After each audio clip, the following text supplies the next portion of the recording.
नमस्कार प्रिय दर्शकों, स्वागत है आप सभी का।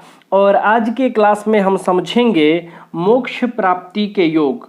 मोक्ष यानी मुक्ति। मुक्ति प्राप्ति का योग जन्म कुंडली में किस प्रकार से बनता है, यानी जन्म कुंडली में ग्रहों की किस प्रकार की स्थिति बनेगी तो उसको मोक्ष प्राप्ति का योग माना जाएगा। यानी कि जातक मरणोपरांत कर्म बंधन से मुक्त होकर ब्रह्म सायुज्य की प्राप्ति करता है, अर्थात मोक्ष को प्राप्त करता है। आज हम उन योगों को समझेंगे जन्म कुंडली पर। प्रिय दर्शकों, इस योग को समझने के लिए हम दो कुंडलियों पर देखेंगे, एक तो जन्म कुंडली और दूसरा कारकांश कुंडली। कारकांश एक यह भी कुंडली बनता है कारकांश कुंडली। तो कुछ योग इस कारकांश कुंडली पर भी हम समझेंगे कि किस प्रकार से बनता है, और कुछ योग जन्म कुंडली पर भी समझेंगे। तो सबसे पहले बात करते हैं कारकांश कुंडली के बारे में। प्रिय दर्शकों, यदि इस कारकांश कुंडली के 12वें भाव में, 12वां भाव कौन सा होगा, ये वाला, यानी यही वाला भाव, आइए यही समझ लेते हैं। जो कारकांश कुंडली होगा उसके 12वें भाव में, इस भाव में यदि केतु बैठा हो, केतु ग्रह यदि कारकांश कुंडली के 12वें भाव में, हालांकि ऐसा माना जाता है ज्योतिष शास्त्र में कि जन्म कुंडली के 12वें भाव में भी यदि केतु हो या केतु की इस भाव पर दृष्टि हो, शुभ दृष्टि हो, केतु पीड़ित न हो, तो जातक को मरणोपरांत मोक्ष की प्राप्ति होती है। विशेषकर जब इस भाव में केतु बैठता है तब। तो जन्म कुंडली में भी बैठे तो यह फल होता है, लेकिन ज्योतिष शास्त्र में एक अलग से सूत्र बताया है। ज्योतिष शास्त्र का कथन है कि कारकांश कुंडली के भी यदि 12वें भाव में केतु बैठा हो तो जातक को ब्रह्म सायुज्य की प्राप्ति हो जाती है, मोक्ष की प्राप्ति हो जाती है। ऐसा जातक कर्म बंधन से मुक्त हो जाता है। प्रिय दर्शकों, कारकांश कुंडली के 12वें भाव में, कारकांश ही कुंडली देखना है, जन्म कुंडली में नहीं। कारकांश कुंडली के 12वें भाव में मेष राशि उपस्थित हो या फिर धनु राशि उपस्थित हो। मेष राशि नंबर 1, धनु राशि नंबर 9। तो मेष राशि उपस्थित हो तो कौन कौन से लग्न में होंगे, देखिए, यदि 1 यहाँ है तो 2 यहाँ होगा, यानी 2 नंबर का लग्न हो, वृषभ लग्न हो तो मेष राशि आपके 12वें भाव में दिखाई पड़ेगा। और ये सूत्र भी कारकांश कुंडली पर आपको देखना है। मेष राशि इस 12वें भाव में हो, यानी कारकांश कुंडली का लग्न हो 2, नंबर 2, यहाँ 2 लिखा हो तो यहाँ 1 आएगा, यहाँ 3 हो जाएगा, 4 5 6 7 8 9 10 11 12 1। तो यहाँ 1 हो, यानी लग्न क्या हो, वृषभ, वृषभ लग्न हो तो मेष राशि 12वें भाव में। या फिर मकर लग्न हो, 9 नंबर यहाँ हो तो 10 यहाँ होगा, यानी कि लग्न 10 हो, मकर लग्न हो तो धनु राशि 12वें भाव में होगी।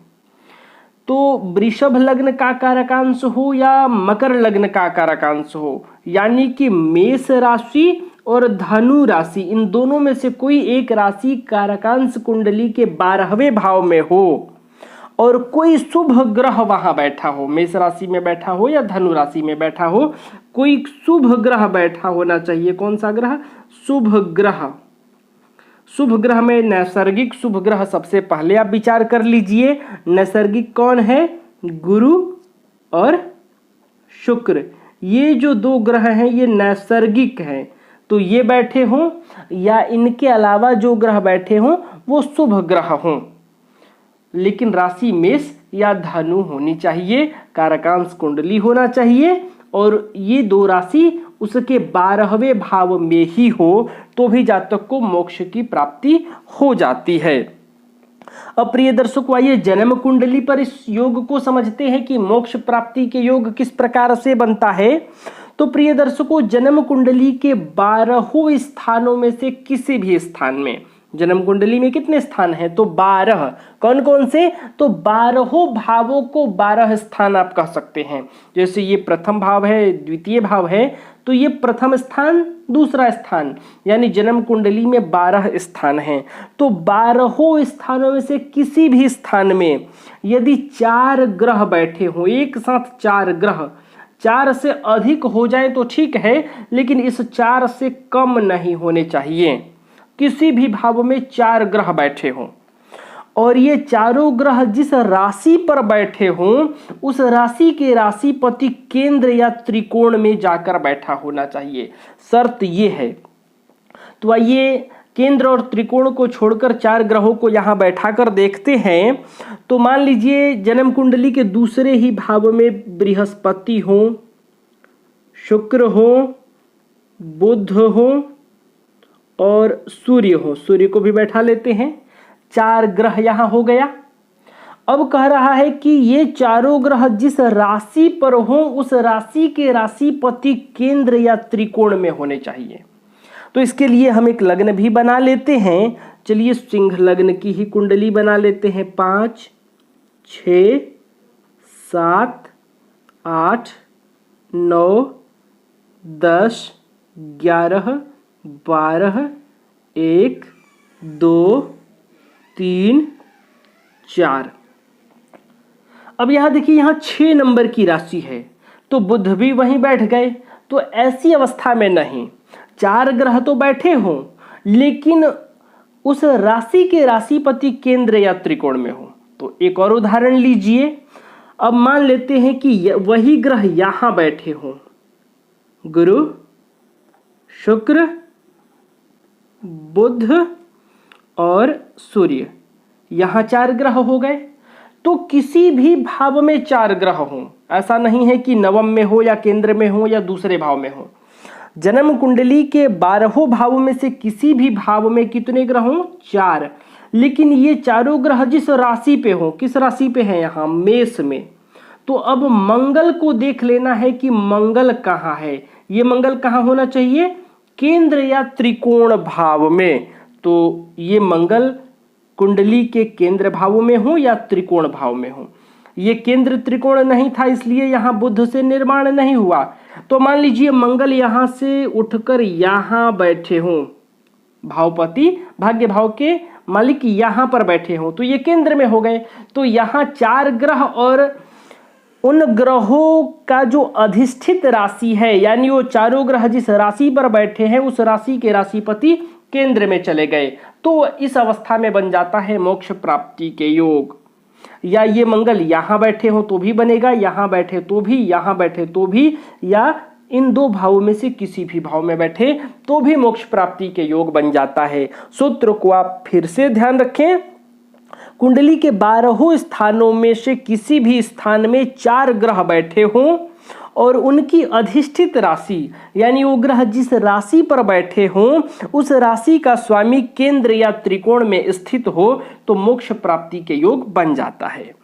अब बात करते हैं कि जन्म कुंडली के 10वें भाव में, इस भाव में जो 10वां भाव है, इस भाव में मीन राशि उपस्थित हो। कौन सी राशि? मीन राशि। और इस मीन राशि में बुध या मंगल बैठे। यहां देखिए 2 नंबर की राशि है, इसको हम 12 बना लेते हैं। यानी इस भाव में 12 नंबर की राशि हो और यहां बुध या मंगल बैठे होने चाहिए। अब देखिए यहां मंगल स्वतः ही है, खुद ही बैठे हैं, पहले बैठा दिया हूं। तो यहां मंगल हो गए, यहां बुध हो गए। अब यहां बुध नीच के हो जाएंगे तो इनका नीचत्व भंग भी हो जाना चाहिए। जब बुध है तो इनका नीच भंग भी हो जाए, और मंगल है तो कोई बात ही नहीं। यानी इस कुंडली के 10वें भाव में 12 नंबर की राशि लिखी हो और इस राशि पर इस भाव में बुध बैठे हों या फिर मंगल बैठे हों तो भी जातक को मोक्ष की प्राप्ति हो जाती है। जन्म कुंडली में ऐसा समझना चाहिए कि मोक्ष प्राप्ति के योग बने हुए हैं। प्रिय दर्शकों, अब एक और बहुत ही महत्वपूर्ण आपको सूत्र बताने जा रहा हूं। इस सूत्र पर गौर कीजिए।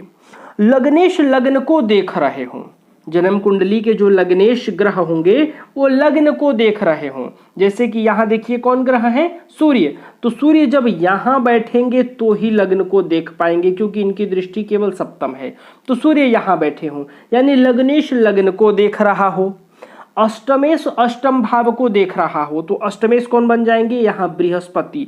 तो बृहस्पति की जहां जहां से दृष्टि हो आप वहां बृहस्पति को बैठा लीजिए। जैसे बृहस्पति यहाँ बैठे हो तो यहाँ से दृष्टि आ जाएगी, बृहस्पति यहाँ बैठे हो तो भी पंचम दृष्टि हो जाएगी, बृहस्पति यहाँ बैठे हो तो भी यहाँ से नवम दृष्टि हो जाएगी। यानी लग्नेश की लग्न पर दृष्टि हो, अष्टमेश ग्रह की अष्टम भाव पर दृष्टि हो और नवम भाव के मालिक की दृष्टि नवम भाव पर हो। तो यहाँ मेष राशि है यानी मंगल की दृष्टि, तो मंगल यहाँ बैठे हो तो दृष्टि पहुंच जाएगी, मंगल यहाँ बैठे हो तो भी दृष्टि पहुंच जाएगी, मंगल यहाँ बैठे हो तो भी दृष्टि पहुंच जाएगी, क्योंकि मंगल के पास भी 3 दृष्टि है, चौथा, 7वां और 8वां।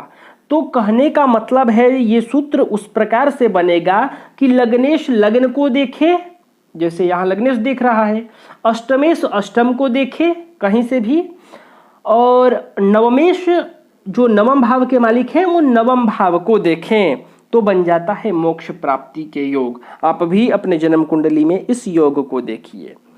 इसके अलावा एक और महत्वपूर्ण सूत्र है, नवम भाव में कोई भी 2 शुभ ग्रह हो, सर्वाधिक शुभ ग्रह को ही आप ले लीजिए, बृहस्पति और शुक्र। यदि ये 2 ग्रह यहां बैठे हो नवम भाव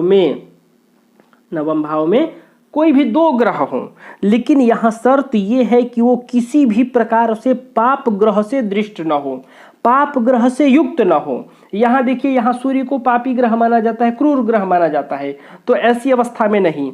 यहाँ शुक्र और गुरु बैठे हों लेकिन ये दोनों ही शुभ प्रभाव में हों, पाप ग्रह न इनके साथ बैठा हो, न इन पर पाप ग्रहों की दृष्टि हो, किसी भी प्रकार से पापी ग्रहों से संबंध न बने, तो यहाँ इस नवम भाव में बैठे 2 शुभ ग्रह जातक को मुक्ति दिला देते हैं, कर्म बंधन से मुक्त कर देते हैं, ब्रह्म सायुज्य की प्राप्ति हो जाती है, जातक मोक्षाधिकारी हो जाता है, जातक को मोक्ष की प्राप्ति होती है।